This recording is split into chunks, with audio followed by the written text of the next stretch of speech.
States across the nation are taking steps to make interstates safer, but New Mexico hasn't done the same on most of its highways. Tonight, Target 7 looks at pretty simple technology used to keep cars from crossing medians into oncoming traffic. Here's anchor Todd Kurtz with the two-part investigation. According to data from the Department of Transportation, 43 people died in 2018 on interstates in New Mexico, some of those in crashes that were head-on. In this story, we're going to show you some of those accidents, and seeing the impacts can be hard to watch. Now, some experts say there is something that can be done that could prevent those head-on crashes, but our Target 7 investigation found only a fraction of New Mexico interstates have it. Look at this video taken from a dash camera. An 18-wheeler going west crosses the grassy median of Interstate 40 and slams into another semi. 5 months earlier, similar accident. Semi just outside of Grants crosses over and slams into a Greyhound bus full of people. 9 people died, and the survivors will be impacted forever. My family was all wrapped up in chairs and just blood everywhere, and it was awful. Hit us dead on, took off almost the whole front of the bus. I went flying up through the bus, from the back of the bus to the front of the bus, woke up on the floor. There's people hurt everywhere. I want to show you this. There is nothing in the middle of this stretch of interstate to stop a car, truck, bus, or semi from crossing over this median.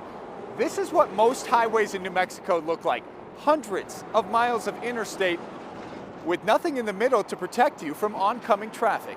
There are several barriers states can put in the middle to help. Some use concrete or steel guardrails. Sometimes there's a natural barrier like trees, rocks, or a ditch. This is what most states use, miles and miles of steel rope dividing the median. They're called cable barriers. Now, Target 7 looked at all 999 of New Mexico's interstate miles. From Sky 7 here, we're looking at some of those miles. 67% of them look just like this. There is no barrier in the middle to stop your car from crossing over the median into oncoming traffic. This is what the entire state looks like. Where you see bright green, there are no barriers. Following the 2018 Greyhound bus crash, we asked our leaders whether cable barriers could have saved lives. This is what we were told. A vehicle of that size traveling that fast at that angle would have probably blown through the median cable barrier and continued on into opposing traffic. I don't know if it would have stopped it. I've seen them go right through those barrier cables. Oh, yes, I can see.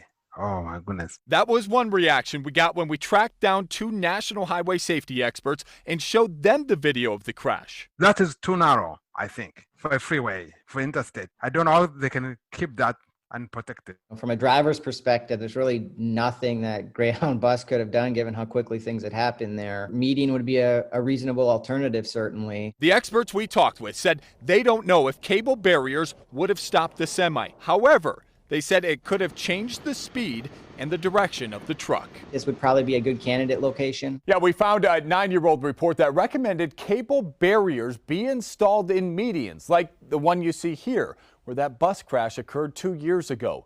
So why were there no cable barriers there? Well, Target 7 answers that question tonight at 10 on Action 7 News. According to the Federal Highway Safety Administration, cable barriers reduce cross-median collisions by 97%. As you heard Todd say tonight at 10, part 2 of the investigation.